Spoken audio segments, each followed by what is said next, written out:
The forest of Ghal'Tir was a place forgotten by time, its twisted trees and gnarled roots buried deep in shadow. Light never reached the ground here. The canopy was so thick that the sun seemed a myth.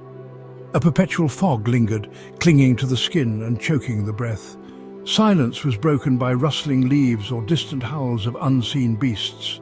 It was a realm of decay, where nature seemed to be fading away.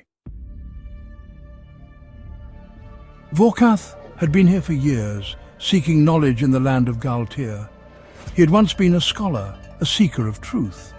But truth had a price he paid in blood. He had become something far darker than the man he had been. In the heart of Ghal'Tir, Vorkath stood before an altar of stone, a monument to the ancients. The air crackled with dark energy, the magic of the earth responding to his will. The ground was littered with bones, twisted into grotesque shapes, a testament to his power. Vorkath raised his arms toward the sky. The sky was a sickly green, clouds swirling unnaturally. The magic tugged at him, beckoning him to claim it, to bend it to his will.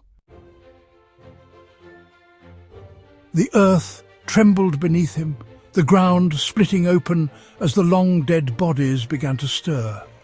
Slowly at first, then faster, waiting for his command. Bones cracked and flesh knit together, grotesque and unnatural. They were his now, his soldiers. For years the power of the ancients had been buried in these depths, hidden from the world. But Vorkath had found it, drawn to it like a moth to a flame. Now he would reshape the world in his image. The creatures of Ghal'Tir stood before him, fleshless eyes glowing. Human soldiers from a time long past stood at attention. Long dead, they would serve him again, tools to build his empire. But even as he revelled in his newfound power, a whisper of doubt tickled his mind. He had used magic to conquer before. He had been part of a failed rebellion, but now Ghal'Tir's dark power consumed him. This time, no failure, no mistakes.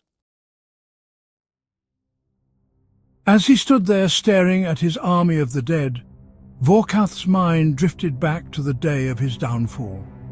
The day when his rebellion against the elves had failed. It had been a bitter defeat, costing him everything. His closest allies had perished, and the surviving rebels had scattered. But Vorkath learned something invaluable. The path to power was in breaking the system and rebuilding it from the ashes. As he stared at his summoned army, he knew he would reshape the world. This time, there would be no failure. This time, the world would bow to him. As if in response to his thoughts, a figure appeared in the mist, tall, cloaked and utterly silent. The figure approached Vorkath, kneeling before him in reverence. Figure, "Master, the time is near. The kingdoms stir. Vorkath, let them come. They will fall before me." The figure nodded, and Vorkath knew the wheels of fate had been set in motion.